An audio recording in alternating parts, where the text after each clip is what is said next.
Hello, everyone. Welcome to episode 35 of the FPV podcast. This week, we have a return podcaster who's been on here more times than I can remember. But it's kind of important to him because he did just finish second place in Drone Nationals, which is incredible. So we're going to catch up with him and figure out where he is. Before we do that, Elvin, why don't you say hi to the folks?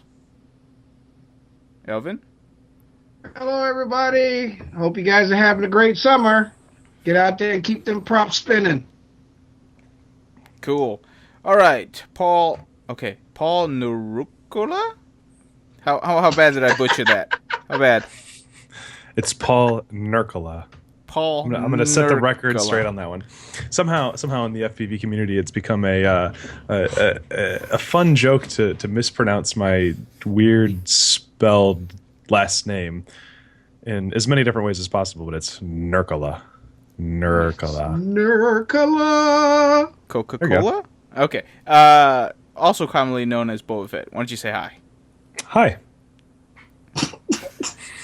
Terrible. All right. It's like Elvon Look, said, he's like, so much more chipper of a fellow when he wins second place I at know. the Drones Nationals. Last time I saw him, he had his, looked like he had his lip hanging out, like, ooh, I didn't do good. I didn't do good either. I wasn't walking around like, when did we talk last? Was that like right after Megadrone? Is that the Yes. last time I was on? yeah. Last yeah, time yeah, you- yeah. And that was good. Like that was, I think, one of the first places that I established just a little bit of confidence. Actually, was from that race. I mean, even though it didn't turn out very well in the final round, I far surpassed what my expectations were for myself, and that felt pretty good to have that opportunity. Yes, I didn't get my qualifier for Drone Nationals, and that was pretty disheartening. But in the long run, I think it all worked out. It did. Actually, so let's start there. So let's go ahead and catch up with Paul. So right after Megadrone, you still did really well. You were in the B class, right? If I remember correctly. So you were. I was in the 6-inch B mains. Yep. Yep, 6-inch B mains, which is top 16, which for the roster that was going there, that's really good, okay? Because that was Drone Nationals quality of a roster that came. Yeah. So right after that that, was like, yeah, that was crazy. What was your goal right after that? Did you go on saying, I need to practice more, I need to... What'd you need to do in order to actually qualify for Drone Nationals? So I'm going to first answer your question and say you always need to practice more.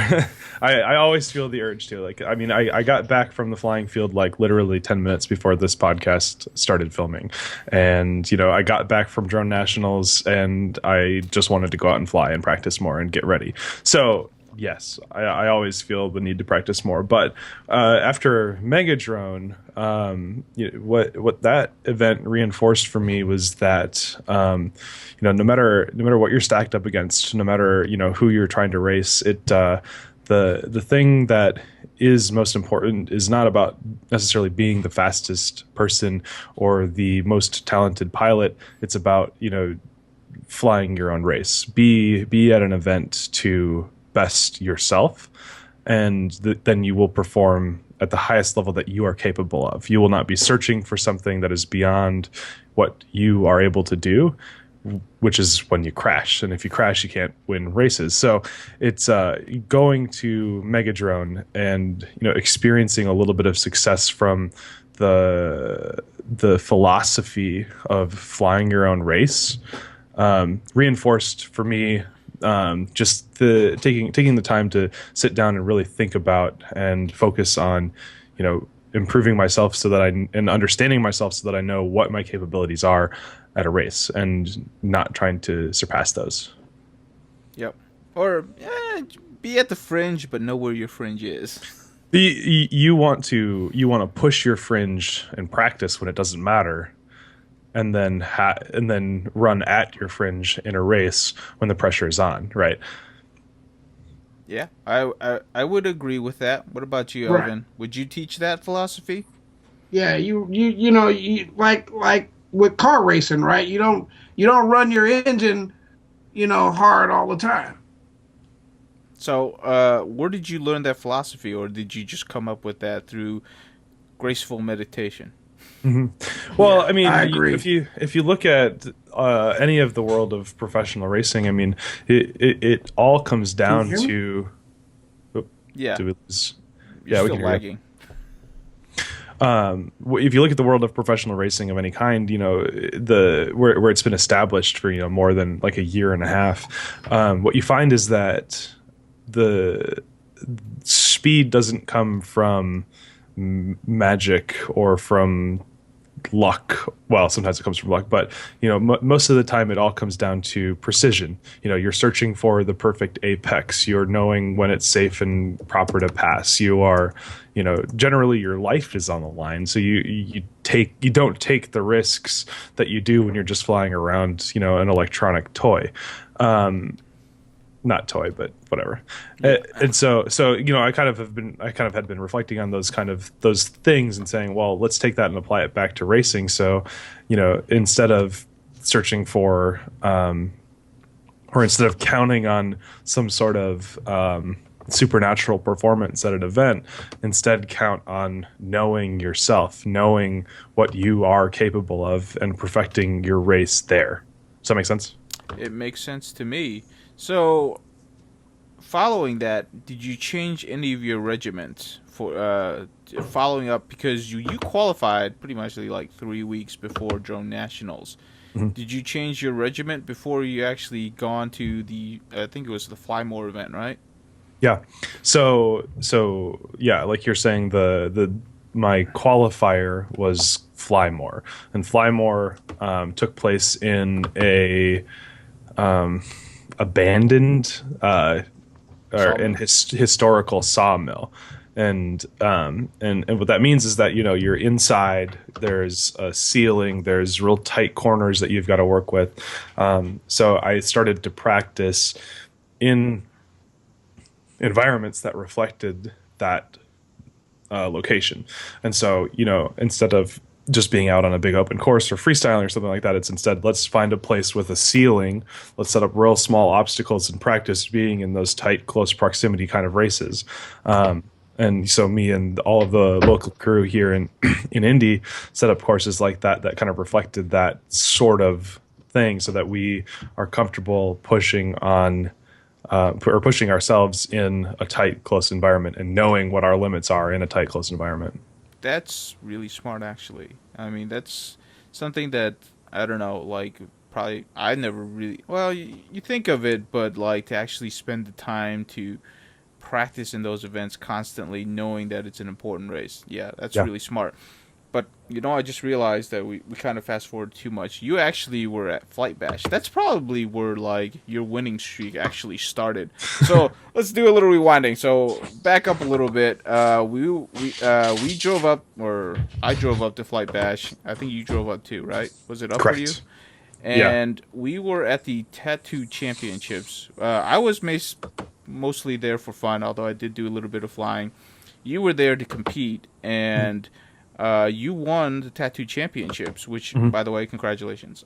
I don't Thank think you. I told you that online. I'm not sure. Can't remember anymore. How was that experience for you? I I know mean, I didn't. Um, Congratulations, buddy. Thank you very much. I appreciate it. So leading into that event, you know, that's coming. That was actually a few months, I think, after Megadrone. yes. Like maybe probably two, something like that. And leading into that event, you know, I've had a chance to kind of reflect on this new philosophy of, you know, besting yourself instead of focusing on your opponents. And so I show up at Flight Bash and meet two very, very fast pilots. One of them who goes by McFly or McKenna McClure, Mm-hmm. and another one that goes by Navahawk. His first name is Abel. I don't remember his last name. It's very Hispanic, and he's a great guy. I love him to death. We're actually on the same team now, so that's all fun. But and so, you know, these guys are fast. I mean, they are besting everyone else's time by 3-4 seconds. Oh yeah, Beast Mode was also there. Terry from Detroit Multirotor. Detroit Multirotor. Thank you.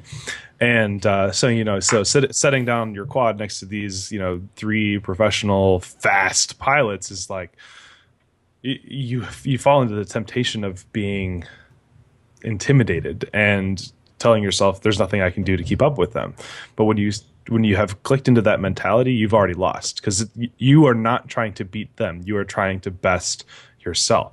So if I can go out there and I can fly the best race that I possibly can, at the end of the day, that's all I can do. I can't be faster than I am. And when I try to be, I crash, right?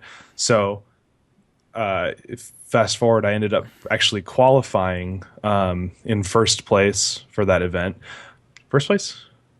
I think it was first. You were first. Yes, you were first. Yeah, because it was using the multi-GP style of lap counting. Right. And I flew fast enough to achieve high lap counts, but just slow enough that I didn't crash. I strategized. I thought, I can complete X laps in X amount of time, and if I shoot for faster than this, I have to do supernatural laps to get to the next level.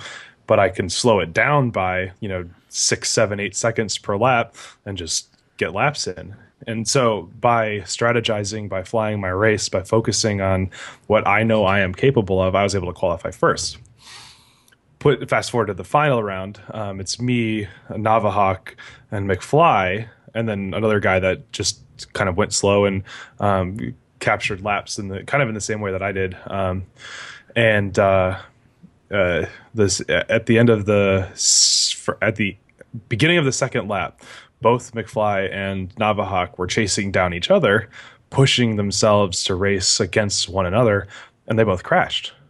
They did both crash at the critical part too. It's a really hard area. Pretty much at the exact same moment in the hardest part of the course, they both go down. I actually happened to go down because I was so surprised by them, but I was able to flip back up and stay in the air. And then all I had to do was finish 2 laps, and victory was mine. But again, it all came down to I wasn't trying to keep up with them. I knew I couldn't. I know exactly. I know what I'm capable of. I know that I cannot push myself beyond. I cannot make myself fly supernaturally fast, right? So, if I fly as fast as I possibly can, and you kind of have to hope for the best at that, and not do something stupid. Not that they did something stupid, but that's at the end of the day. If you don't complete your laps, you're not going to win the race. Very true, especially in that format. And but let me ask you this though: you've run formats where it's most laps, and you run formats where it's single round elimination. Mm-hmm. Do you have different strategies for each of them, and do you have a preference? I do not have different strategies for each. At the end of the day, I'm just flying the fastest that I know I can. Okay. Do you have a preference for one or the other? I think that heads-up racing, like you're talking about, a single elimination, is definitely more exciting. So when the stakes are low, I actually like that kind of race format a little bit better. But when stakes are high, I know that I can do very, very well in most lap count. So if I had to choose one in high stakes, that's where I would go. Yeah, that makes sense. You wuss. No, I'm kidding. It's racing isn't about being the ballsiest person. It's about being strategic and determined and focused. Absolutely. You are correct on that 100%. Looks like Elvin's having internet problems, but we'll continue on anyways. So we talked about Flight Bash. Winning that probably gained you a lot of confidence, right? Absolutely. And then going into Flight Bash, you decided to go to Flymore. Did you have any reason of choosing that one? Because that one was pretty far away last I remember.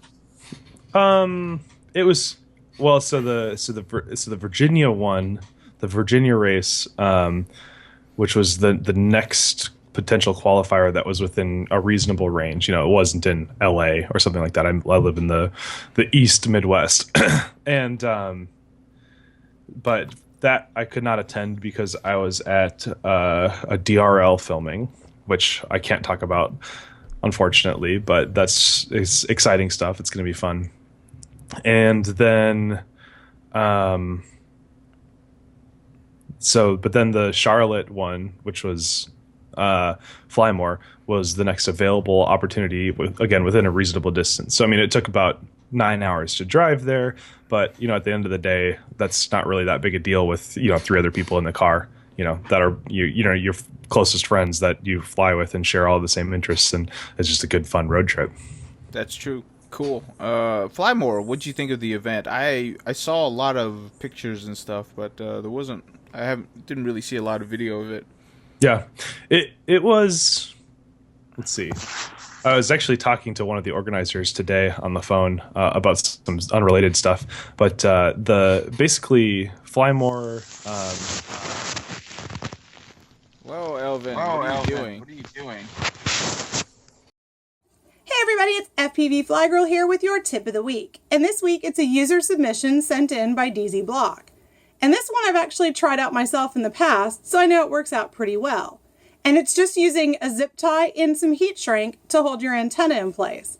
And so what you would do is actually run a zip tie alongside your antenna and then put it in place with a little bit of heat shrink. And what this does is protect your antenna in case it comes into contact with your props and it doesn't get sliced into bits. That's it for now, and I'll catch you next time. Have a great flight. Man, Okay. Continue on. Okay. Right. What time into the call? Write down 21 minutes so you can cut that out. So Flymore was a first event for the organizers. They had, the people that were running it had never done a racing event before, so it was kind of their first attempt at said thing, and no event runs smoothly. We're pushing the border of technology, and we don't know exactly what we're doing yet, and none of the technology is perfect, and people aren't perfect, and so every race is set up for failure, no matter who you are. That's just the reality of the situation. But so the biggest issue that we faced at Flymore was that the lap timing system just flat out was not working. No matter, it was maybe picking up like 5% of all transponders that were flying through the course. And as a result, we had to kind of search for alternative methods of timing, which ended up being hand timing. And unfortunately, the qualification for the race was based on times. So the fastest lap or fastest set of laps, I can't remember exactly which, we're going to qualify you for the final rounds. So because the technology didn't work, we had to find ways of dealing with that, and so we ended up hand timing. And if we're hand timing, we need to lower the count of people that are in each heat, because it gets harder and harder when you have more and more people that you're trying to time, and more timers that are trying to time people, and it escalates quickly. So once we figured that out, once we got that rhythm going, awesome event. It was a blast. The venue was amazing. We had LEDs set up. It was indoors and it was dim in there because there's not a lot of windows, and so it was a fun venue. But to add to that, next door there's a brewery, and it's a brewery that opened recently and is very hip and fun and stuff. So over the course of the day, we probably had like 500 people come through the venue. That's awesome. With a beer or two deep, to see drone racing for the first time. And somebody that is a little bit buzzed counts for maybe 10 people instead of 1 people. So you have maybe you have 100 spectators in there, but it feels like 1,000. So like for the first time ever, like I'm flying my race, I come down, I land, and all of a sudden people are like, yeah, that was awesome. I'm just like, whoa, this is fun. Like you have this opportunity to fly 4 people, and it's just like, I kind of like this. It's a little bit more. That adds another element to it. A little bit of pressure, awesome. A little bit of fun, and so even though there were technical and frustrations that we were dealing with at the race, at the end of the day, it was a blast. And awesome. I think it was because all of the pilots were there to have some fun. Everybody came with a good attitude and was focused on just we're just having a good time, and it turned into a very excellent race. Awesome. I think this year I've been to like 6 big races. I could be off, and I gotta tell you, I do really like indoor courses. There's something to it that makes it cool. Not to mention that you can control lighting, and you don't have to worry about weather, which is always nice. Yeah, weather can be. It can be a frustrating. Absolutely, but that's really cool. I didn't hear about that part. Yeah, alcohol always helps at events. We all know this. Not for the pilots. Don't give pilots alcohol. Oh, no. You give your competitors alcohol. You just don't drink it. No. There you go. I'm kidding. Okay, so qualified for Flymore. actually, yeah, you qualified for nationals at Flymore, and then you had 3 weeks to basically get your shit together. How was that? That's got to be a little bit exciting. Let me think about that for a second. Yeah, that's definitely exciting. So at this point, I qualified at Flymore, and I'm thinking, I don't know if leading into Flymore, I wasn't sure if I'm going to nationals, so I wasn't planning like I was, if that makes sense. There's enough that can go wrong during a race that even if you're doing your best, technology still can strike, and definitely you won't end up being able to complete your race. So where was I going with that? So completing Flymore and heading into drone nationals, I had no plans. I didn't even necessarily know what I was going to fly. I knew it was going to be some iteration of what is comfortable to me. But I needed to source parts and make decisions based on the course. So about a month before drone nationals, they released the course.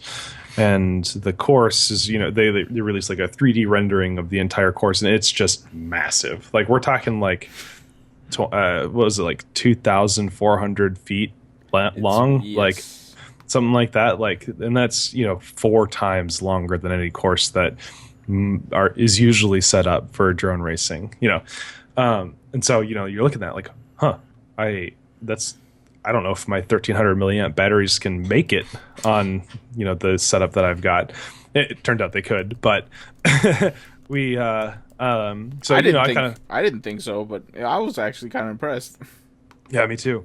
So I start sitting down and thinking like, I think I need to make some different technology decisions here. I want to make sure that I am flying rigs that are going to, excuse me, flying rigs that are going to, do the best on the course. So I actually opted to swap out the 2 frames that I was working with, called the Atmospheric Adventures Artemis, from the 5-inch version to the 6-inch version. In those 3 weeks, I totally tore down my quads and rebuilt them into 6-inch quads, and then started practicing. Now,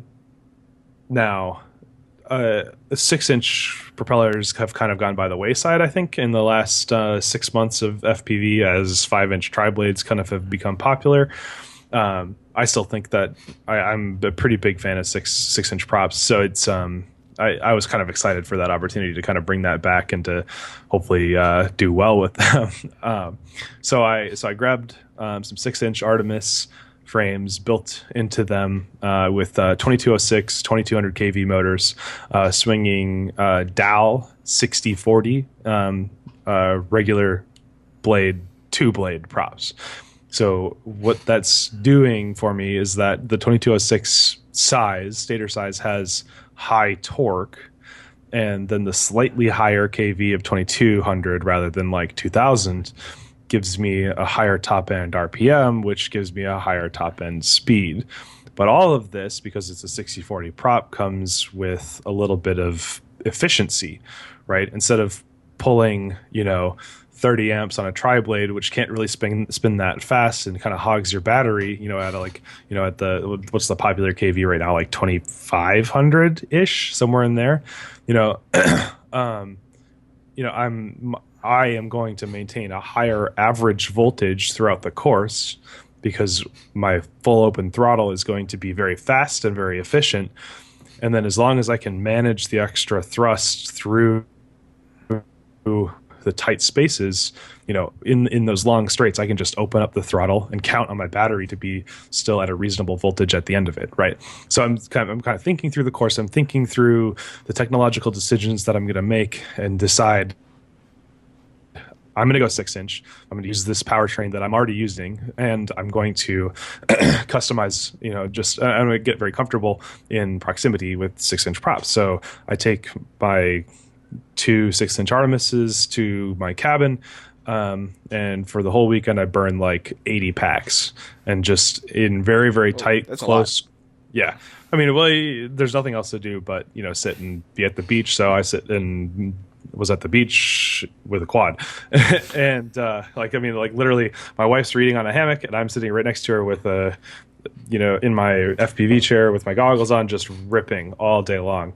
And so I'm able to get very, very comfortable with the, people talk about 6-inch props feeling super floaty. And I'm just like, no, they're not floaty. You just don't know how to manage your throttle.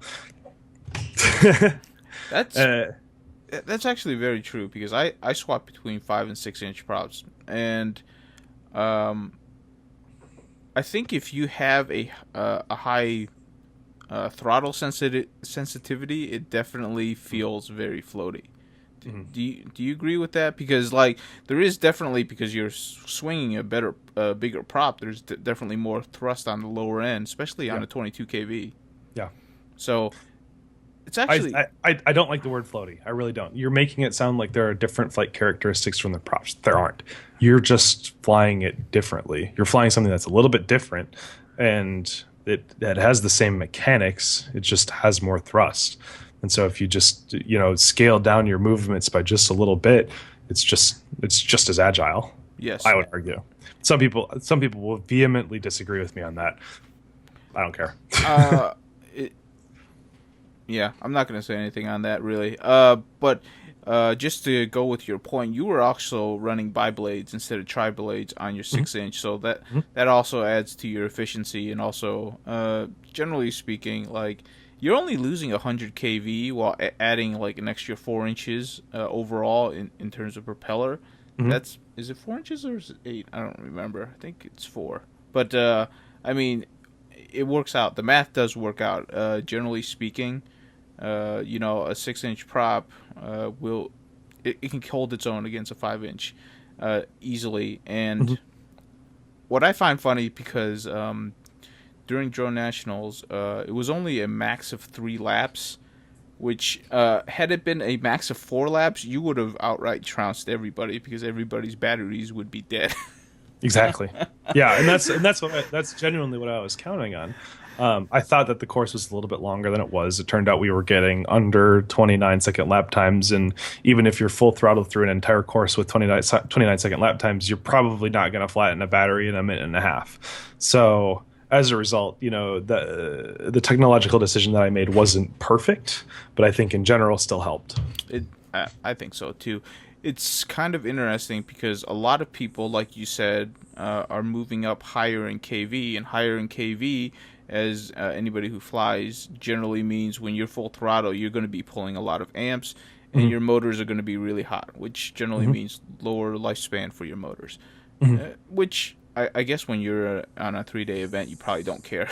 But yeah, I mean, that's you come to the event, and that's the time to not care about damaging your equipment, right? Now you can lay it all on the ground, and you can say, you bend a prop in a crash, but you get back up and you can hear that it's real messed up. You're going to fly through it. You're not going to put that down so that you save your motors. You have to get your laps in. So yeah, I would totally agree with that. Now is the time to just go for it. But don't fly differently than you do in practice, right? Know your boundaries, know how you fly, know your equipment. Don't change your equipment right into a race, because now things are different. It's slightly off, and slightly off at 80 miles an hour is slightly crashed. No, it's slightly pieces all over the place. Actually, so one interesting thing that I think I saw you racing was a lot of people choose batteries for their weight, because there was a lot of people who chose very light batteries, very slim batteries. You actually flew with, I think, graphene batteries, which is, in general, really, really heavy. What are your thoughts on that? Yeah, they're 20 grams heavier. At the end of the day, that extra weight kind of sucks, but they're just my favorite. They're what I know the best. They're what I know how to fly. I know their mechanics and how they feel in the air, and so I'm not going to change anything. I'm not going to try to save 20 grams, but change up what I know I can expect out of my batteries in terms of performance. Okay, so you're on board with the graphene batteries. Is it because of the overall output voltage stays the same, or you just know them better? I just know them better. I don't know enough about battery technology to really call companies on their crap, because the voltage sag lines. Yeah. Well, yeah. I mean, at the end of the day, a battery's a battery. if you're really, really, really that nitpicky, you can find some that are a little bit worse and some that are a little bit better. I know some of the best pilots fly these ones. I know that I like how they fly, so I'm just gonna keep buying them. They're middle of the road, high end price. So it's I can generally afford them. So it's I'm just gonna keep going down that road, right? Okay, makes sense. No reason to change. Oh, yeah. I was just curious because I did notice that you were flying heavier batteries and it didn't seem to affect you much. Nah. Yeah, it was cool though. So did you notice anybody else flying 6-inch? Because I didn't really see many 6 inches in there. I don't think I saw another 6-inch quad. Okay. I didn't think so, but I wasn't sure because like literally, yeah, you kind of get confused after a while when you see enough of them. Yeah. Anything interesting that you saw out of the other racers' quads that you said, I might want to try that? Nothing? Let me think about it. I have been actually kind of developing a bit of a frame based on some things that I was looking at with other people's quads and some of the philosophies that people were putting in them. I'm trying to combine those thoughts and putting it all together in a hopefully decent little package. That's all kind of, yeah, I'll hint that that's coming. And then once we get it finalized and get the first couple cut, I'll start talking about it more. But yeah, no, definitely. There's the things like I think I'm actually going to start moving away from pod quads, which quads are where the flight controller stack is up above the prop line and you have your camera way above your prop line.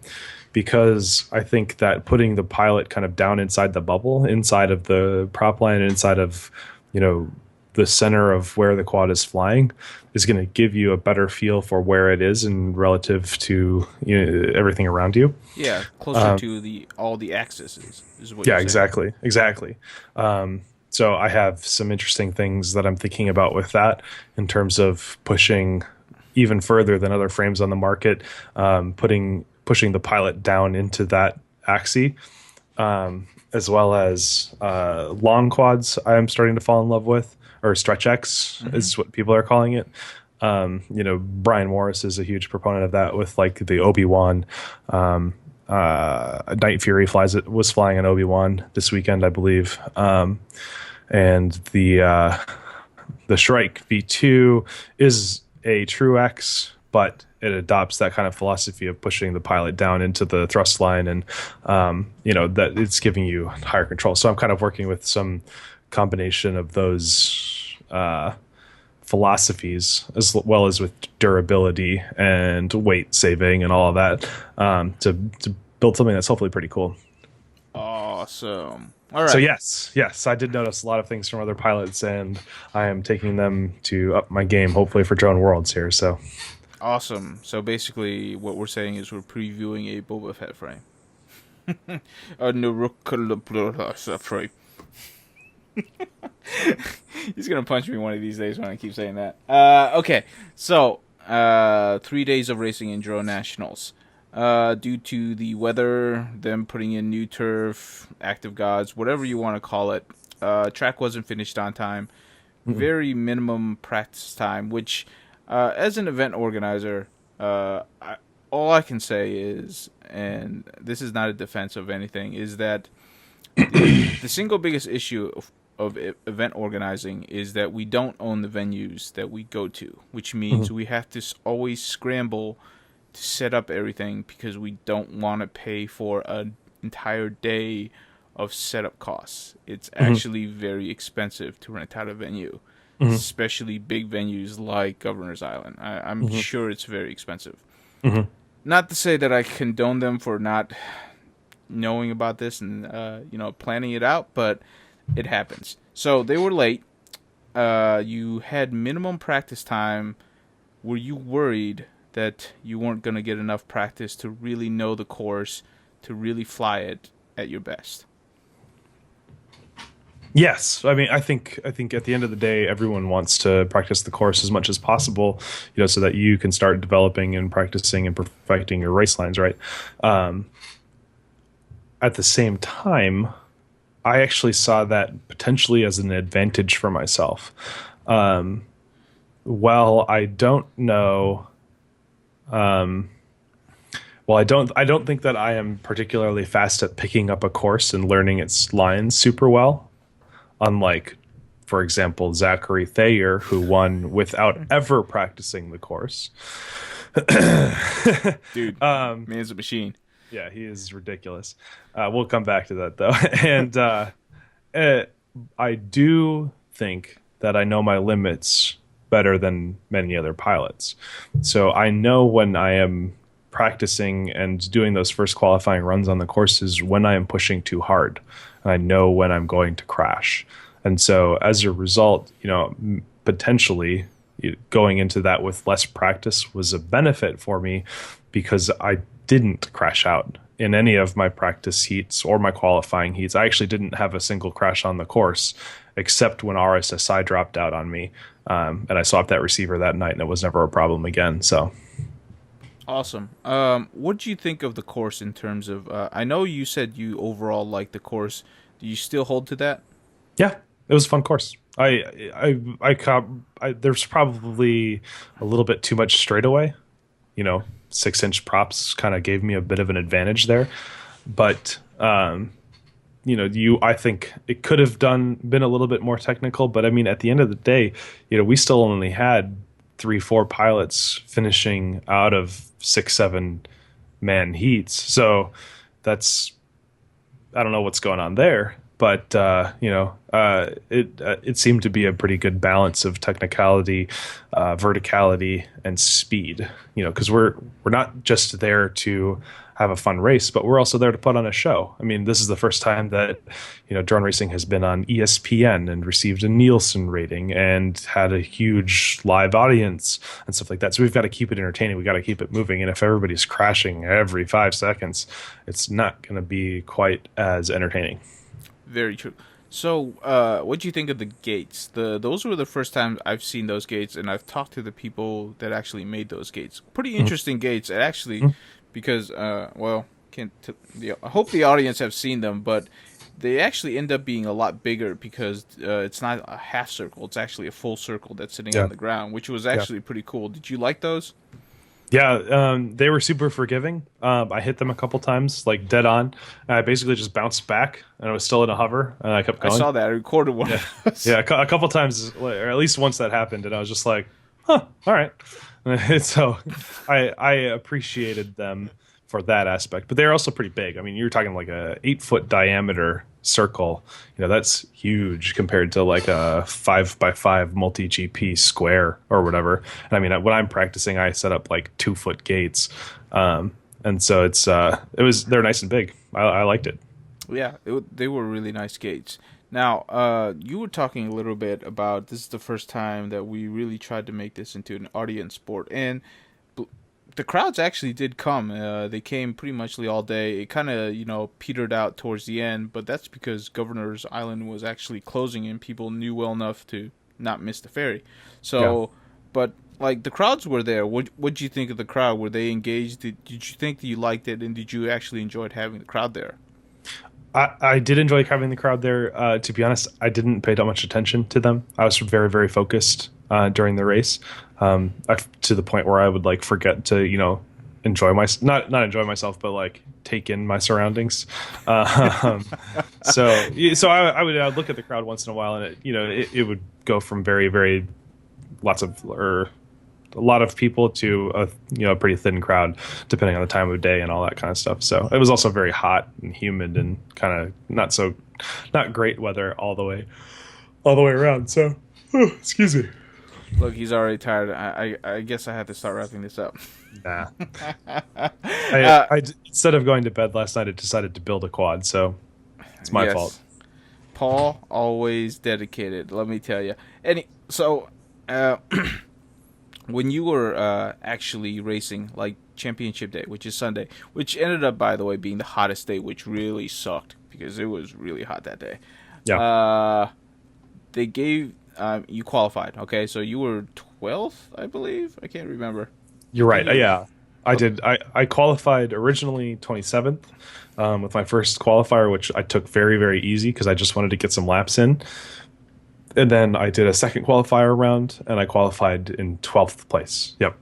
Okay. Cool. So you qualified, and so to the audience that did know, because I'm not sure if this information's super easy to get to. Sure. I think there were ended up being four pilots in a heat. Two would advance, and then the next no 4 pilots, one would advance, and then 4 pilots, two would advance in the next round. And then that would be the championship. The third round's championship round, which means first, second, and third. And they didn't count fourth, right? Correct. Okay, so in your first, so we have 3 rounds, and we're just going to go through it. In your first round, you were flying against. I know Jordan Temkin was in your round. Who do you remember who the other 2 were by any chance?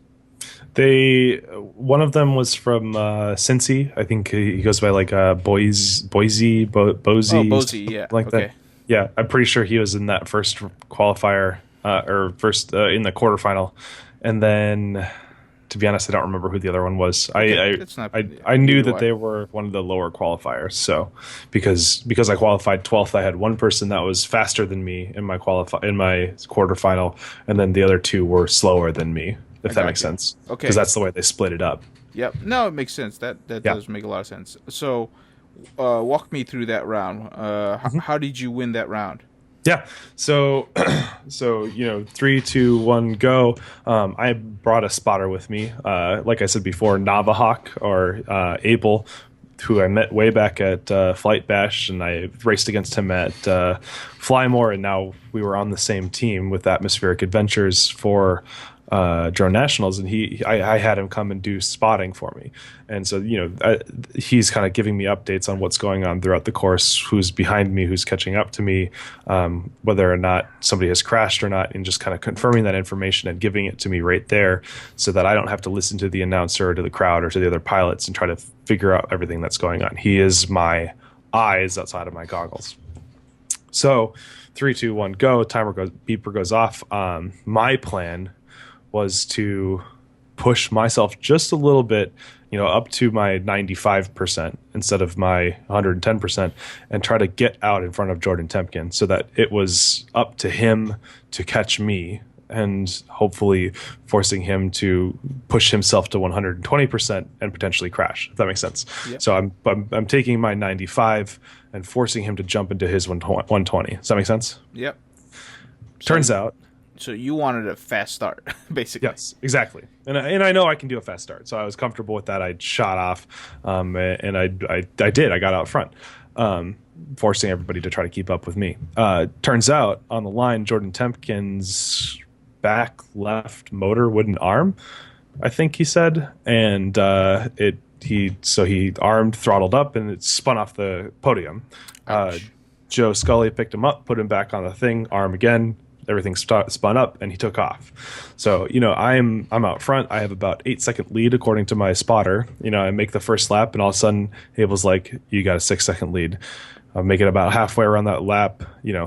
He's 4 seconds behind you. So I'm starting to feed it in a little bit more. I'm like, oh boy, I gotta speed up. Like I could feel Jordan Temkin coming in on me like a like a shrike. You down, yeah. He's breathing down my neck. Like, you got 2 seconds. Like, so I'm like, oh god, like I gotta keep ahead because I gotta make him make his own mistake. And what ended up happening was that because we were flying for team races, we were flying the course in reverse. He took the course as though it was in team race and went the wrong direction on an obstacle. Turned around and had kind of got lost on the course. And as a result, I gained another 20 seconds and just finished first, easy.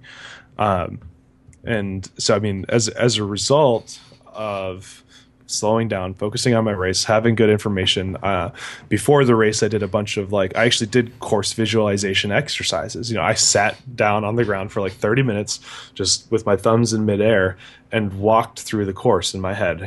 This gate is here. I'm going to fly this far. I'm going to turn in, and I'm going to take it at this line and follow it through. And I can see exactly the entire course in my mind's eye exactly how I'm going to fly it, so that when I get to the course, it's just go. Like it just I black out. I'm not thinking. I'm not doing anything. I'm just flying to the best of my ability.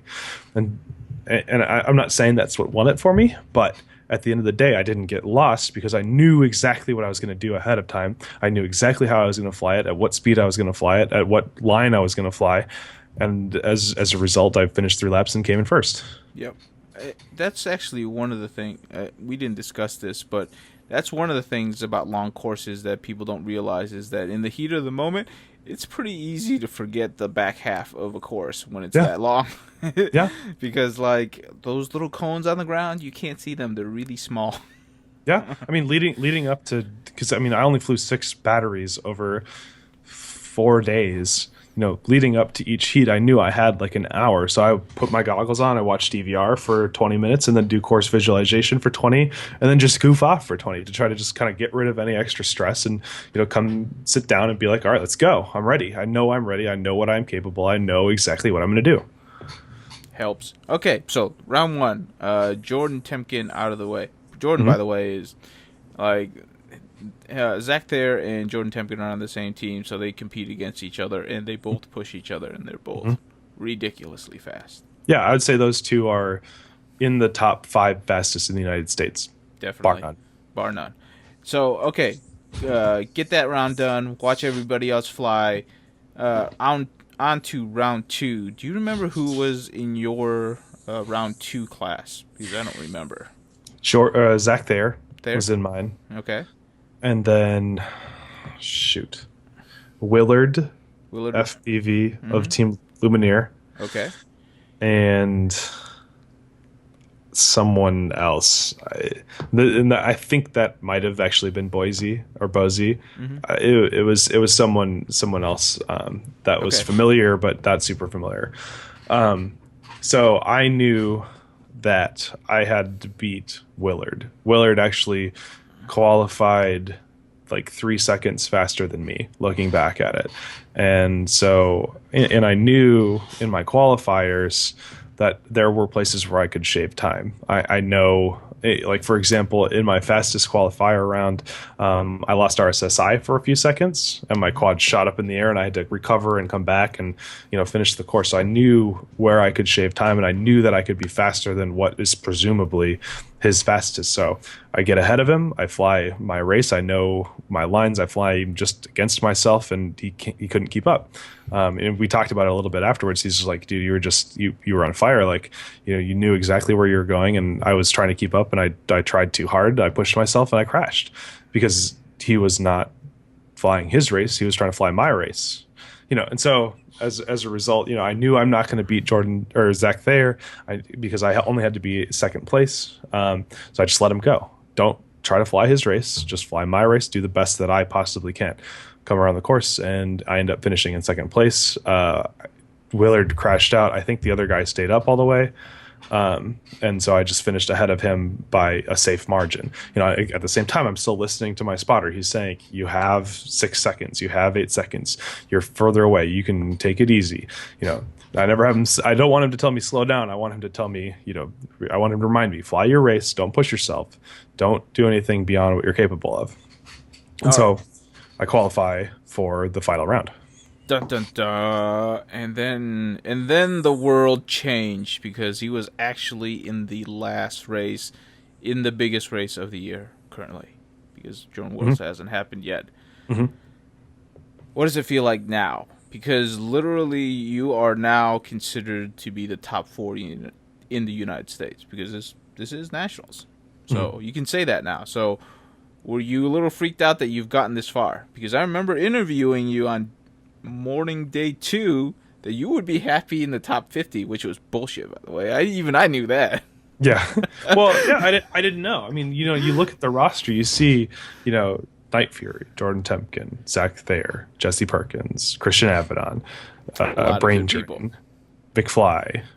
You know, I mean, the list goes on. Goes, yeah. These are fast hombres. You know, it's just like, you know, you're looking at it like, like I would be happy to be top 50%, and that's what I said. And that's what I was sticking to, and so a little bit of luck, a little bit of practice, a little bit of discipline, and you know, I ended up kind of moving on and on and on. So I get to that final round, and I actually didn't have much time to sit and think, because at that point it's like 5:45, and we need to be off the air with ESPN by 6 o'clock, and so we're pushing hard. Like, they're like, Okay. if you don't have your battery and you're here on the line, you are disqualified. And I'm just like, oh, okay. So I like run back to the tent, grab my battery. I actually. I was looking at my quad and I found that like one of my LEDs was loose, and I didn't want to like come up and get stuck in a prop or something and cause some stupid technical failure like that. So I ran to one of the tents that's just like the closest one. I said, "Can you give me a zip tie?" And like at that same time, I actually got bit by a wasp. All this happening, and he remembers getting bit by a wasp. Well, I mean, like I get stung on the ankle. It's actually still like a little bit swollen. Like that shit hurts. So I'm like limping up to the flight line here. So what'd you do? My ankle's on fire. My quad is in shambles now because I'm just trying to zip tie things back together. And I set it down. I'm just like. I'm just happy to be here, and so I took my GoPro up there. I'm just like filming. I've got a whole video, that I uploaded from that, like because it's kind of fun to know what the experience of being on the flight line is. I set my quad down. I'm just letting Tim Nielsen and Tony Cake and all of them try to figure out what channel I'm supposed to be on. I'm just like dancing, like literally, like there's music going on. I'm like, yeah, let's have some fun, like because at this point it's like I have surpassed my expectations. I'm here to have fun. And I'm going to do my best, but I'm not going to stress out about it. I'm not going to worry about it. Let's just have fun. Like we are some of the best in the United States. Like let's just race against each other. Let's have a good time. So you get to the line, you put the goggles down, and I remember clicking to arm, and my quad wouldn't arm. I'm just like, what's going on? So like I like shout. I'm like to the I remember that. Whoa, hold on. Like so like Joe's on the PA, like, all right, everybody disarm your quads. We gotta fuck up over here. I'm like, so like it turns out my throttle was like 10% up. So I like looked down. I was okay, like, you were goofing around a little too much. I pushed my throttle down. Click, armed. We're good. All right, we're good. It's like, everybody, rearm your quads. And I was like, sitting there, like embarrassed. I think I actually took my goggles. I was like, sorry guys, I'm really sorry. It's like like hopefully I'm not throwing people out of their rhythm or whatever. Like I felt so bad, and so we put the goggles back down. Less than 5. Beep. I'm in the back. Okay, so I'm on podium 4. Then 2, 3, 1 are in front of me, all staggered. So I can see everybody. I have no chance of getting out in front because we're all fast. We're all going to try to push each other to get off the line as fast as possible. So I'm going to say, I'm going to take it a little bit easy. I'm just going to make it through safely. So 3, 2, 1, beep, go. And we all take off at about the same time, staggered. So it's comfortable. And I watch Ferrati smash into the start finish gate. This is a huge shock to me. I'm like, this is a guy that I've like worshipped for 6 months, as and he's a fast pilot. Like there's no doubt about that in my mind. And all of a sudden, bam, he's out. I'm like, well, third. Okay. That's good. All right. So I'm in third place. I'm chasing down the leaders. I went back and I looked at the 4-way DVR from that final race, and me and M3 was the other pilot. We're neck and neck. Like we are within less than a quarter second from each other for the entire first lap. And we get around the corner, and at the beginning of the second lap, the second gate, I take it a little bit too sharp, and I'm coming straight in at a flag, and I have to correct, and I lose basically half a second. I slam on the throttle. So I've got the 6-inch prop, so I can make up some distance on the straightaways. I come around the corner, I come around just a little bit too fast, and I have to retake a gate. So now I'm down like 4 seconds because I had to spin all the way around. At the same time, they're still pushing to catch each other. M3 is trying to catch A-Nub. Or Zach Thayer. And so I'm coming around. I'm still way back here. I'm like, well, I guess I'm third. Like, I cannot catch up with these guys. I know that in a 1.5-minute race, halfway through lap 2, there's only 45 seconds left in this race, and I just lost 10 seconds of them, which means I have to set lap records for the next 2 laps to win. And I know my limits. I know how fast I am. I know I cannot do that. I know I physically am incapable of doing that. Time to have fun. I at the same time I hear over the PA from Joe Scully that's, oh, now we see Bulbufet on the giant 120-inch Vizio's Megatron. I'm like, all right. And that's when he started doing barrel rolls. That sounds fun. So I come across the top of it. I'm flying a race, so I'm not just dicking around. But I mean, I come down through the low gate. And I come up at the high gate. I'm like, all right, let's do a barrel roll. So through the gate, I just do a spin. I'm like, all right, I'm not catching up. There's no way. Let's just have some fun. We're here to put on a show. We're here to entertain an audience. We're demonstrating to ESPN that this is a sport that's worth watching. Let's just have some fun. So I go through the gate, the next couple of gates, like through the start finish gate, I'm doing barrel rolls, having fun. All of a sudden, M2's out. He's pushing himself. He's trying to catch A-Nub. He's not flying his race. He's flying Zach's. And Zach I would say, is the fastest person in the United States, maybe in the world. We'll find out in a few months. And so it's like, well, shoot, now all I have to do is get past where M3 was. So my spotter says, just get past X gate and you have second place. So I slow back down. I don't try to push myself to go faster because there's no point. But I slow down. I stop doing barrel rolls. I stop being an idiot. Come around. I pass that point where M3 went down. And I'm finishing the lap. A-Nub finishes his third lap, and I'm halfway through my third lap, and so I have 20 seconds behind him, and I'm still just like, oh, okay, we're still flying here, so I gotta get through. I'm still on the Megatron, so I'd go through that sky gate inverted. I've passed this point. I am in second place. There's nothing else I can do. Keep having fun, get through, land, get through the gate, do a big power loop over the gate.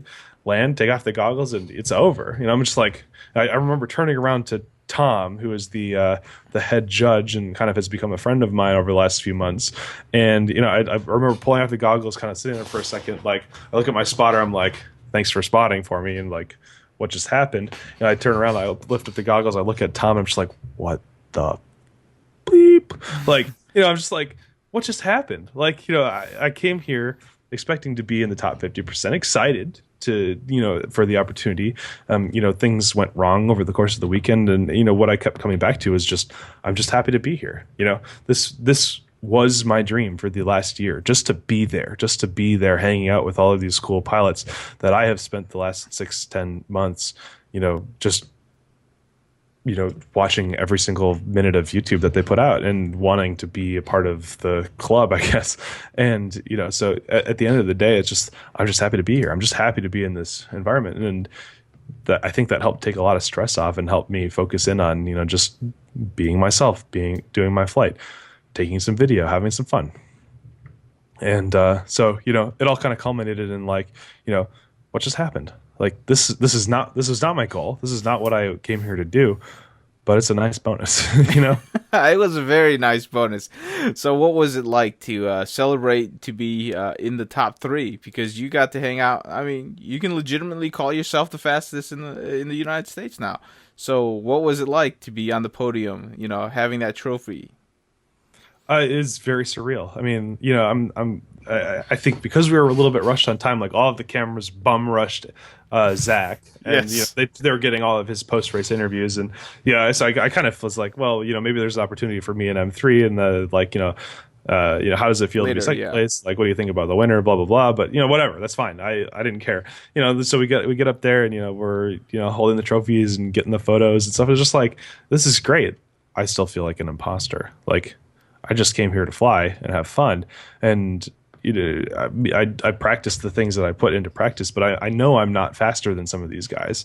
I just have a different strategy, and it kind of felt a little bit weird. If I still feel like maybe I didn't deserve it. I don't know if that makes any sense. Like, and I don't know if that's true or not or whatever. But it's cool to see your personal style and way of approaching something like this culminate in success, right? Like with anything. And so that feels good. It feels great to be validated, to have made decisions that paid off in the long run. No, I think a lot of people feel that way. You hear stories about people winning and feeling like they don't belong in the club, and that's just human personality and a little bit of shock syndrome going through. But I've seen you racing for almost, actually it might be over a year, I'm not sure, and it is. I've seen you do things in leaps and bounds. primarily because of dedication. I mean, you put a lot of hours into this sport, and congratulations on your spot in Drone Worlds. So let's talk a little bit about that. Like, who are your teammates for your Drone Worlds team? Yeah, the top 5 from Drone Nationals are Team USA. So Zach Thayer, myself, M3, whose name is Chris Wang, Ferrati, whose name is Conrad, and it looks like the fifth person was Willard. I saw today. Okay. And so, and they haven't said anything officially about that. Like, maybe there's going to be some sort of change up, or maybe somebody can't go, or whatever. But the last I heard is that top 5 become Team USA for Drone Worlds. Okay. I'm sure there's going to be some shuffling because some of those people will be on their own teams and they might, relinquish their spots and spots may move down. But definitely, like, who knows? A-Nub might actually still go with Team Big Whoop, right? I mean, they're a pretty dominant team. So yeah. But you know what? On to the next big race, as they say. So it'll be interesting to see how you guys get a chance to practice and even what the rules are for the team race in Drone Worlds, because there's really not that much information out on that right now. But so in your immediate future, has anything changed for you since winning second place? I have a little bit more confidence. Again, it's all kind of coming back and reinforcing the strategies and techniques that I'm developing for myself. And hopefully trying to share through, outlets like this. I am trying to pursue some business relationships, be that sponsorships or cash or whatever, to represent the United States, to represent their companies, etc., and things like that. Nothing solid yet, but working down that road to see what's possible. Definitely. And just social media storm, because I got a bunch of videos to make out of this. I've got to do. I mean, that's part of the game of it. Like, this sport is, I think, one of maybe 3 that have started in the digital age. Between this and esports, and there's probably something else out there, maybe like wingsuit jumping or something like that. It is part of the sport to do social media. It is an integral part of what it is. Some people might disagree with me on that, but I think that, because we're a very, very small community that's spread out across the world, a big part of what we are is content creators and people that share, our courses and our rigs and our software and our, how we personally pursue the sport. So where was I going with that? All that to say, there's a lot of social media stuff that I want to do as a result of, the philosophies and techniques that I've been developing. Cool. Yeah, no, definitely interesting. And, it's for you, it's the time to capture that moment, right? Because those windows where you can get noticed, they're really small. They're really small. So, more power to you. Definitely hope that you get picked up by somebody, or, I'm sure you will do well in the business side. I have no doubts about that. So, is there any, like, it's at this point, is there a further goal? You know what I mean? Because, like, I mean, you've kind of reached it, right? You said you wanted to be at Drone Nationals. You surpassed that. Is your next one just winning Drones World, or are you going to have a different goal in mind? It's a good question. That's a really good question. I wish you would have asked me that before the podcast so I could think about it. Don't worry, you can come up with it in 3 months. Yeah, right. Well, so I mean, again, I was talking to a potential sponsor today, about, he asked me, what do you want to do long term? Like, is this something that you want to make a profession out of? Is it something, what are your goals with it? And I kind of thought about that for a second. I was like, well, the first thing was, I got into FPV, first of all, because it's cool. I mean, it's like, we're playing with toys, we're playing with things that fly, we're, having fun, and we've all wanted to do RC. Sharpoo makes awesome videos. The watching people race through the forests in France is awesome, and blah, blah, blah, blah, blah. But once I got into it, and once I started kind of practicing it, I was like, this is something that it's a precision sport. I've always had a thing for precision sports, whether that be, I would consider running to be a precision sport. You're not racing other people, you're racing the limits of your own body. I was into archery for a long time, traditional archery. And, that's about finding the repeatability and muscle memory and, knowing exactly how you shoot the arrow to get it downrange into the center of the target. Right. And in the same way, I think drone racing is just another extension of that happens to have a GoPro on it, and and it's fun, it's cool.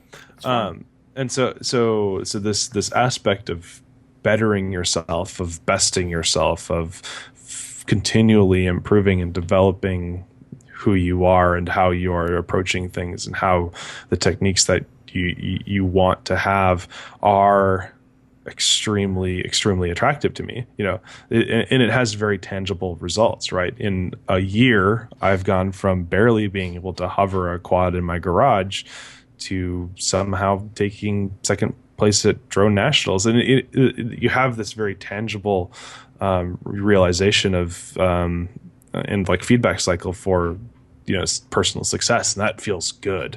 And I'm a little bit addicted to that, if I'm honest. I mean, every winner is right. And so so at the end of the day, like, one of those things was personal development, cool toys,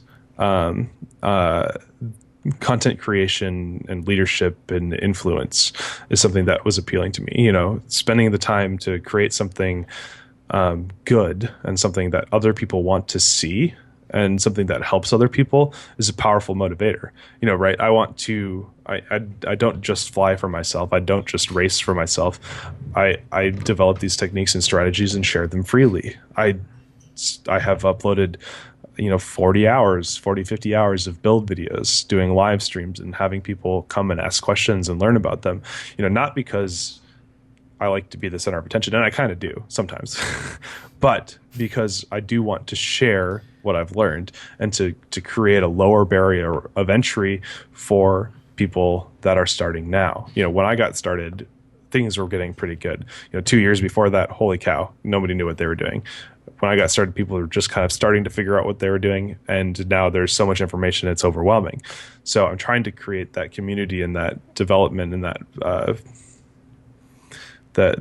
collection of content around, this is how you do it right now. There's enough information out there to figure out how to do it on your own, but there's such an overwhelming amount. So it's like, don't worry about the technology. Don't worry about the different things that you're using. Instead, focus on being the best version of you can be, right? So you've got, again, just going back to that, is that cool toys, personal development, developing others, and kind of notoriety, I guess, is fun. I like that. So now it's kind of taking all of those things and combining them into, what does a career look like for that? Is there a way that I can stop working? As I'm a programmer in my day job, like that's fine. It's fun. I like that. It's satisfying. It kind of has some of those similar themes to it. Definitely.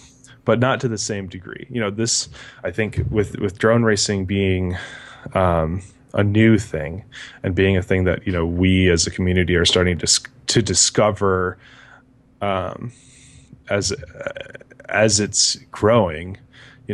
This is one of those, in my mind, one of those few once in a lifetime opportunities to be one of the best at something.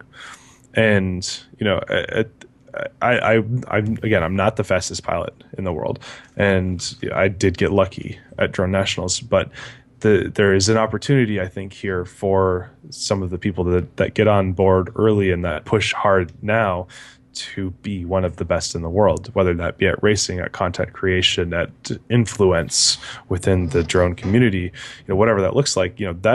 I want to be a part of that. I want to help drive it, not just because it's something that I care about, but at the same time, it's also one of these chances for me to kind of to impact something, to be a part of something that is greater than myself, and something that I think is cool, and something that I think brings people together. The drone racing community, while it can get kind of salty, for example, at events or whatever, these are a group of passionate people that, because there is a huge barrier to entry, know and care and want to learn more about themselves, about the technology, about each other, in a way that I've never experienced before, outside of like a church or maybe a school, and so being a part of, a human community of people that are passionate and that care and that are driven and are excited about who they are and what they're doing.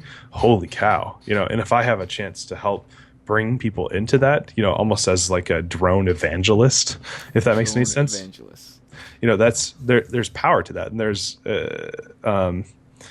purpose. That feels good. That is, at the end of the day, something that is worth doing, even if it's just playing with toys, or in racing drones, like by establishing this precedent for community and for bringing people together and for establishing common interest and helping people develop relationships that I intend to have for the rest of my life at this point. Why would I not want to do that? Why would anybody not want to do that? And so I think at the end of the day, there's power and passion and all these things that are coming together to create something that is huge, beyond just drones.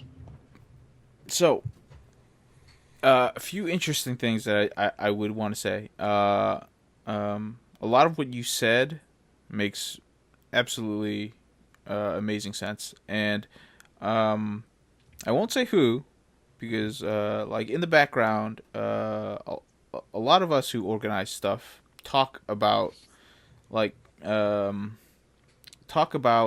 it takes to take this to the next step. Right? And a lot of things that we talk about is actually out of our hands.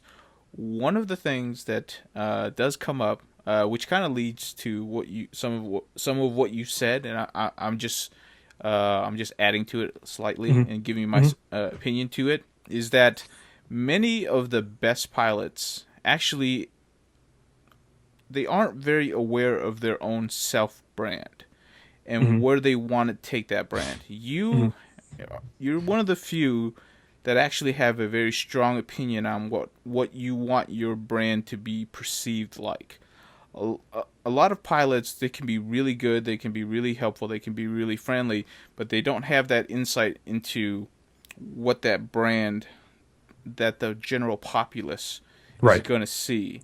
They know their what, but they don't know their why.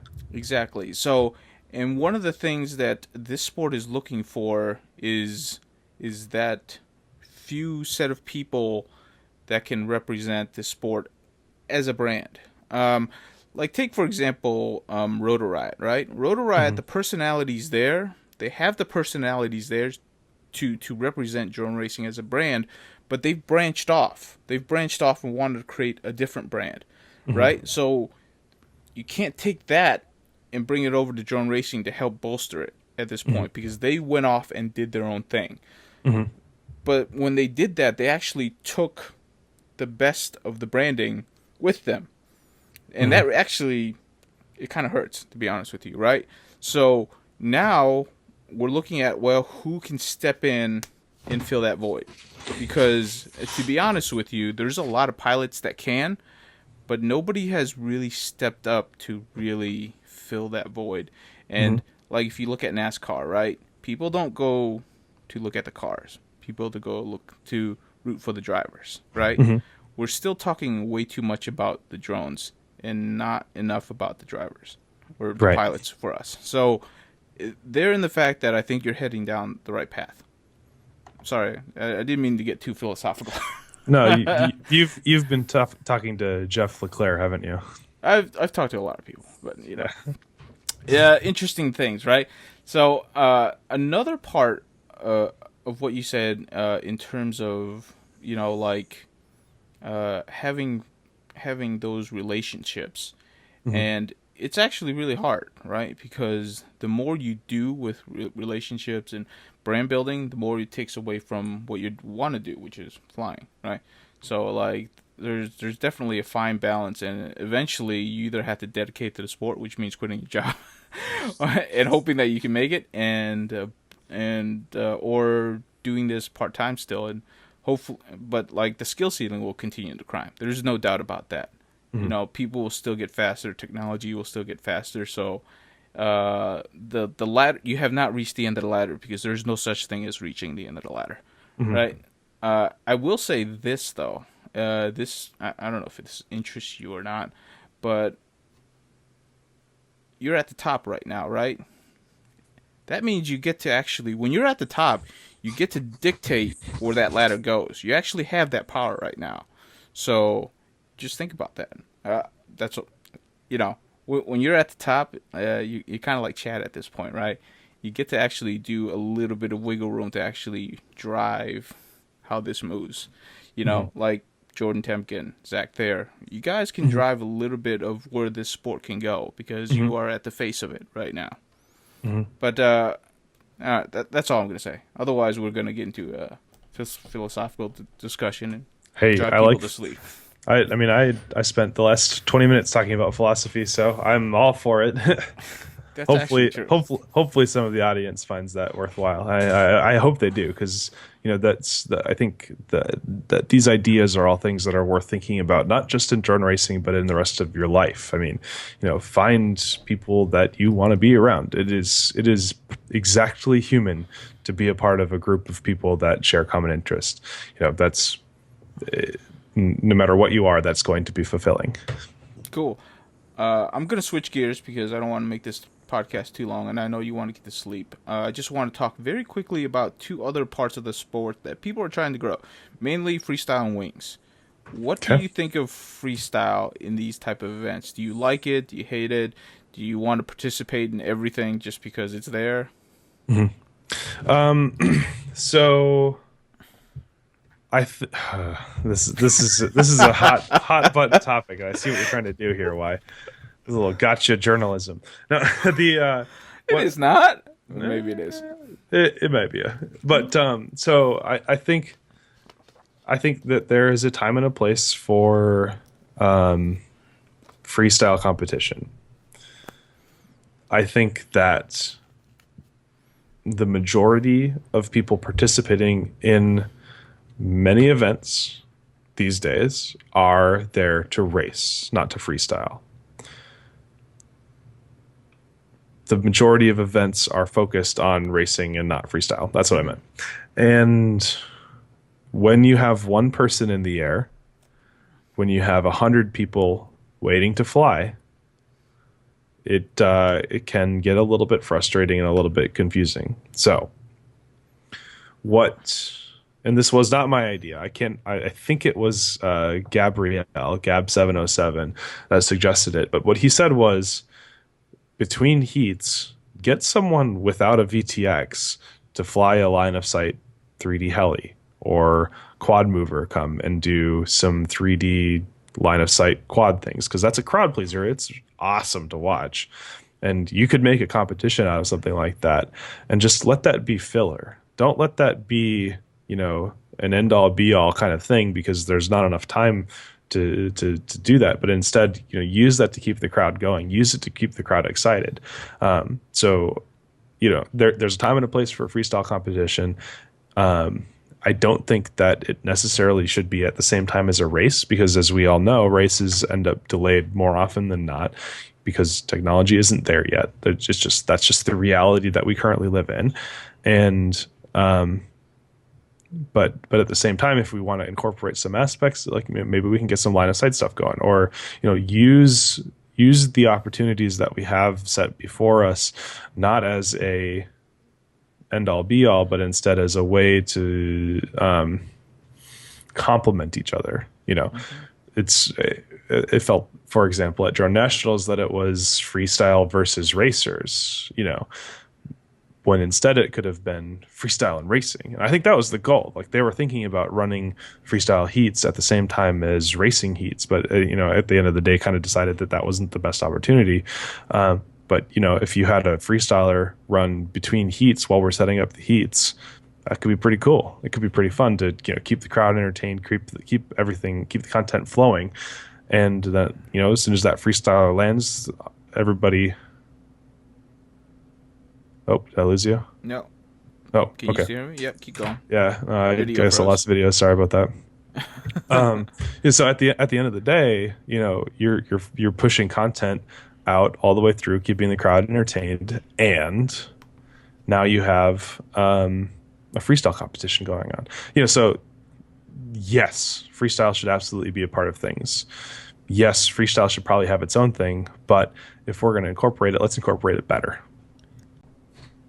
All right, so we covered a little bit about freestyle. Let's go ahead and go over to wings. This was probably the first time I saw wings being competed at the skill level that it was competed. I've seen wings fly in parks, where they're just kind of plodding along, having fun and stuff like that. This is one of those times where, like, they were just pinned full throttle. They were just out in force, and they were loud, and they were fast, and they were easy to see. What'd you think of it? I think Wings totally stole the show, to be honest. I think that was probably, for me, one of the highlights. And I think the audience probably would resonate with that as well. At least the in-person audience. I don't know if it was necessarily as good for the streamed audience, but watching 5 of those things, pushing 100 amps through their tiny little high kV motor, or big high kV motors, they come across like NASCAR, like just at freaking 120 miles an hour. Like, it is a sight to see. And the wing guys just got it. Like, they self-organized, they pushed hard, they got everything done on time. Actually, I think they were even finished early on some of their schedule things. Like, the quad guys are still here just fiddling with our props. Like, we don't know what's going on. And I mean, that's reality. Like, there's a few more of us that we're trying to deal with different kinds of constraints. But I thought the wing guys were just rock stars. So at the end of the day, like, today I pulled out my Crash Test Hobby 27-inch. I think it's called a Scythe wing. I put FPV gear on it, went to the park and flew it. I'm not kidding. Like, today I went and I'm getting on the wing train like this. It was crazy fun to watch them, and I want to be just like them. I tell you what, I completely agree with you. I think if you were to watch FPV, wings is kind of boring, but when you watch them line of sight, it's kind of has that NASCAR feel. It has the loudness. They're big, and they like to go fast. It was pretty cool. The only issue is that I feel bad for them because the course wasn't really laid out well for a wings race, but I'm sure that'll be fixed soon. Okay, but you should have seen Alex Grieve. Actually, you probably did see him. He didn't even win, and he looked like he just won the Super Bowl because he got to present wing racing to the audience, and he was so happy because of that. And I was like, yeah, good for him. It was a lot of fun. Yeah, absolutely. And I'm gonna have to agree with you on one thing. I think it'll be a bigger part of the sport. I just don't know.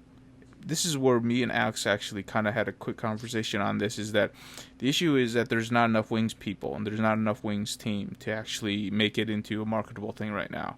There will be now. I hope so.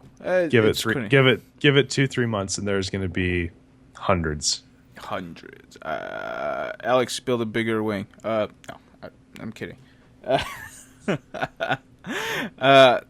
Would you actually? Do you ever actually see yourself struggling to say, I want to practice wing, or I want to practice quads, or I'm a wings person now as a quads person. Will that struggle hit you eventually, you think? No. Are you just a quad person all the way? Yeah, but I want to fly wings. I want to know what they're doing. I want to continue working on self-improvement. I want to learn another thing. I want to get good at another thing, and I want to, I'll eventually go to a race, and it'll be fun. But I don't see wings in terms of the technicality, I guess, of racing being as fun. Because it kind of, and this is my gut reaction. I don't know anything, but it kind of seemed like at the end of the day, the fastest wing won. It's like whoever can hold their throttle down the longest and have their quad go or their plane go 120 miles an hour instead of 110 wins. And so I'm probably way off base there because I just don't know anything. And there are lines obviously to follow. And maybe it was just this course or something like that. But at the end of the day, it just doesn't seem to have the depth, I think, that drones do or that multi-rotors do. So we'll see. Yeah. But in the meantime, if I took my wing out today and just flew in a soccer field, and it was a blast. I put 3 batteries through it. I had longer flights on that than I ever would on a multi-rotor, and it was nice to kind of cruise and enjoy it for a while. Definitely. I'm actually looking forward to putting the conic system onto a wing to get HD. Oh, yeah, that's around. Good, yeah. So, I'm kind of excited about that. But I don't know. But I will give you my opinion on this, in that wings require a bigger field. And because it requires a bigger field, I don't think it will be as popular as quads. Because quads, you can fly anywhere. If you find... You don't even need a spot. All you need is the motivation to fly there. Yeah. And I think that's why most people will always see quads first and then wings second. But there's always going to be people that are going to be wings first, quad second, like Alex Greaves. So more power to them, and I hope to see more of that. I will say, though, that for me, watching FPV on wings is kind of boring. That's my opinion on that. Yeah, I didn't put the goggles on at all when the wings were in the air. I put them on for a little bit to see what it was like, what they were experiencing, and when I took them off, I was like, "This is awesome." Yeah, it was. We won't get into that. Okay, let's go ahead. Yeah, you funny man. You're a funny man. All right, let's go ahead and wrap this up. Bulbufet, everybody knows where to find you, but go ahead and tell us anyways. You can find me at youtube.com/c/BulbufetFPV, BULBUFETFPV.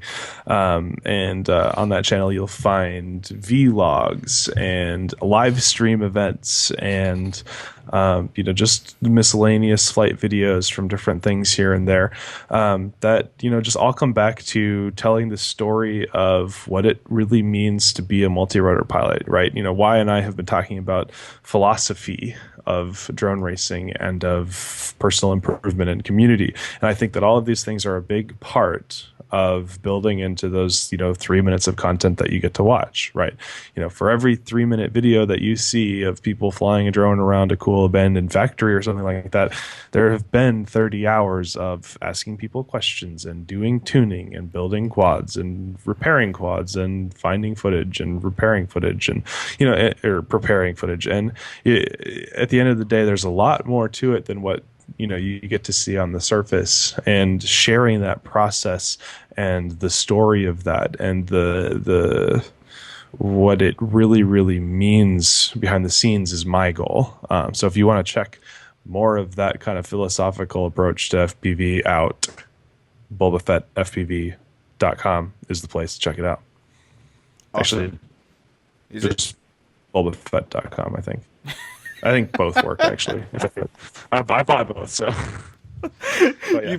He's going to buy 12 different domains now, and they're all going to lead to the same place. That's what's going to happen. Hey, it's smart, okay? If you know how to do it, you might as well.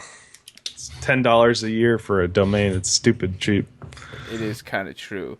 Definitely give him a follow. He's by far one of the easiest people to talk to, so if you see him at an event, so long as he's not flying in the next 10 minutes, he's very easy to talk to. So definitely come by and say hi. That's a very good point. Yeah, if you catch me 10 minutes before, I'm usually like so far in the zone that like it doesn't even register that I'm talking to someone. It's just like, it's all about flying the course and stuff. So I apologize to anybody that I've maybe come across to the wrong way as a result of that. So it's probably happened. I don't remember because I was so focused. He likes to compete. That's all I'm going to say. But super nice guy, easy to talk to, and very knowledgeable, and will help you whenever he can. That's all I have, and thank you for coming on. And he'll be on again. He always is. He has plenty of stuff to say. Actually, you know what the next podcast will be? I already know what the next podcast will be for you. Okay. You want to hear it? 2017, we actually have to redo the podcast for the intro to drone racing because too much has changed. Do you remember that one? Sure. Yeah. That's actually still the most popular one. Really? Yes, it's got the most views. So yeah, that's true of my experience with different things that I've put together. Like one of my most popular video is like me like poking at my quad saying, "This is what I'm taking to F3 Expo."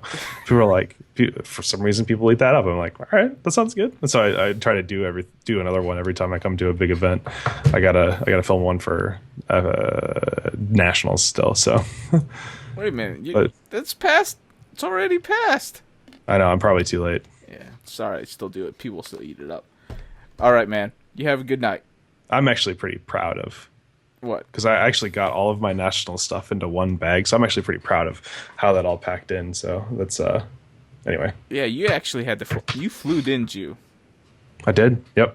Was it a bitch to get all of your stuff through the all the scan stuff, or did you just do carry on? I only got swabbed once. Really? Like in Indy Airport is where I fly out of. They've never stopped me. I've got like worse luck. Yeah, I've got 10 big lipos in my bag. Controller. I pull my laptop out. One of them. This is gonna sound horrible, and I'm gonna be on some NSA watch list now. But I have a 5 amp 3-cell battery that has a big long wire on it. And I have it all wrapped in electrical tape because what I did was I affixed a voltage checker to the front of it so that I can just plug that in. It's my ground station battery, so I know what voltage it's at. Because it's bad if your ground station battery runs out of power mid-flight. Yeah.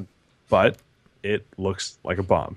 Like it looks like a stick of C4 with a timer on the front of it. And it packed with 10 lipos. Yeah, exactly. And so you look at that, you're like, oh, buddy, what's going on there? They've never stopped me.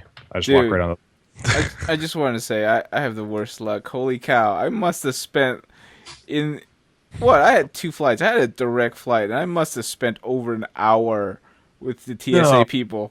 Oh my god, it's terrible. Jeez. That's never crazy. Fly. I've got my 2 I have my 2 racers just strapped to the front of my bag. And I'm watching it go through, and they pull it out and set it aside because this was on my way back. So in JFK, which is a different airport than my home airport, obviously. And I watched they pull it aside. They pull my bag aside. They put it on the tray, and you can see them poking at it oh, those are cool. What is that? That's it. You had quads. I had a camera. It must have looked like a bomb threat. You're Asians. I see how it is. But I've never had a negative interaction. At the end of the day, it's they're just like, well, we got to check you because this looks suspicious, and that's what the rules are. And I'm just like, it's fine, go for it. You're not going to find anything that you don't approve of, and that's against the rules. So let's go. I will say I didn't have a negative opinion about the TSA. It's just time because they're always behind, so you're standing there waiting for the guy for 20 minutes. Oh my god, it's like, can you just come over here? Anyways, have a good night. See you. Play next. Yep. See you in the next event. I'm sure you'll be down here flying sometime, and then we'll see you again in Drone Worlds. Yes, sir. All right. Have a good one. Are you going to multi-GP region finals? I think. Where is it at again? I can't remember. Muncie. It's 30 minutes from me. Yep, I will be going to Muncie, but I won't be doing the Friday stuff because I still have to work. But I'll probably see you up there. Day jobs. Hey, you still have one too, you know. Yeah, I know. I love my job, but it's not drone racing, that's for sure. That's true. All right. Thank you very much for having me on the podcast. It's been a blast. I think we actually got through some pretty good stuff. I'm pretty excited about this episode. So, have a good one. You too. Peace out.